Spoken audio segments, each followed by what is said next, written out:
PPKM darurat itu akan berlaku besok sampai tanggal 20 Juli, maka Pemkab Bogor akan memberlakukan PPKM darurat sebagaimana aturan yang telah ditetapkan untuk memutus mata rantai penyebaran COVID-19 di Kabupaten Bogor sebagai berikut. Yang pertama, pelaksanaan kegiatan belajar mengajar sekolah perguruan tinggi, akademi, tempat pendidikan dan pelatihan dilakukan secara daring atau online. Yang B, pelaksanaan kegiatan pada sektor non-esensial diberlakukan 100% WFH atau work from home. Pelaksanaan kegiatan pada sektor 1. Esensial seperti keuangan dan perbankan, pasar modal, sistem pembayaran, teknologi informasi dan komunikasi, perhotelan, non-penanganan karantina COVID-19, industri orientasi ekspor diberlakukan 50%, maksimal staff work from office dengan protokol kesehatan secara ketat. Dan yang kedua, esensial pada sektor pemerintahan yang memberikan pelayanan publik yang tidak bisa ditunda pelaksanaannya diberlakukan 25% maksimal staff work from office dengan protokol kesehatan secara ketat. Yang ketiga, kritikal seperti energi, kesehatan, keamanan, logistik dan transportasi, industri makanan dan minuman serta penunjangnya, petrokimia, semen, objek vital nasional, penanganan bencana, proyek strategis nasional, konstruksi, utilitas dasar, listrik dan air, serta industri pemenuhan kebutuhan pokok masyarakat sehari-hari diberlakukan 100% maksimal staff work from office dengan protokol kesehatan secara ketat. 4. Untuk supermarket, pasar tradisional, toko kelontong dan pasar swalayan yang menjual kebutuhan sehari-hari dibatasi jam operasional sampai pukul 20 waktu setempat dengan kapasitas pengunjung 50%. Dan 5. Untuk apotik dan toko obat dapat dibuka selama 24 jam. D. Pelaksanaan kegiatan makan minum di tempat umum, warung makan, rumah makan, kafe, pedagang kaki lima, lapak jajanan, baik yang berada pada lokasi tersendiri maupun yang berlokasi pada pusat perbelanjaan atau mal, hanya menerima delivery atau take away dan tidak menerima makan di tempat atau dine-in. E.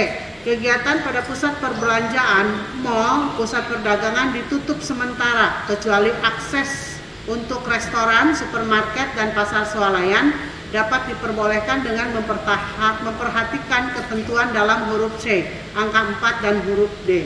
Artinya restoran tidak bisa makan di tempat tetapi boleh akses ke dalam hanya membeli dan dibawa pulang. F. Pelaksanaan kegiatan konstruksi, tempat konstruksi dan lokasi proyek beroperasi 100% dengan menerapkan protokol kesehatan secara ketat. G. Tempat ibadah, masjid, mushola, gereja, pura, vihara, dan kelenteng serta tempat umum lainnya yang difungsikan sebagai tempat ibadah untuk sementara tidak menyelenggarakan peribadatan. Pelaksanaan ibadah dilaksanakan di rumah masing-masing. H. Fasilitas umum, area publik, taman umum, tempat wisata umum, dan area publik lainnya ditutup sementara. I. Kegiatan seni, budaya, olahraga, dan sosial kemasyarakatan, lokasi seni, budaya, sarana olahraga, dan kegiatan sosial yang dapat menimbulkan keramaian dan kerumunan ditutup sementara. J. Transportasi umum, kendaraan umum, angkutan massa, taksi, baik konvensional maupun online, dan kendaraan sewa atau rental diberlakukan dengan pengaturan kapasitas maksimal 70% dengan menerapkan protokol kesehatan secara ketat. K. Resepsi pernikahan dihadiri maksimal 30 orang dengan menerapkan protokol kesehatan secara ketat dan tidak menerapkan makan di tempat resepsi. Penyediaan makanan hanya diperbolehkan dalam tempat tertutup dan untuk dibawa pulang.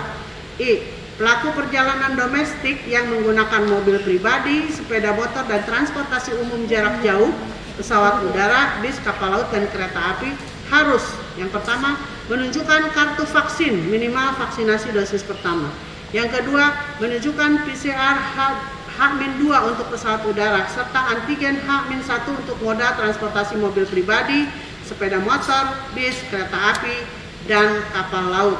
3. Ketentuan sebagai dimaksud pada angka 1 dan angka 2 hanya berlaku untuk kedatangan dan keberangkatan dari dan ke Jawa dan Bali, serta tidak berlaku untuk transportasi dalam wilayah aglomerasi sebagai contoh untuk wilayah Jabodetabek. Dan 4. Untuk sopir kendaraan logistik dan transportasi barang lainnya dikecualikan dari ketentuan memiliki kartu vaksin.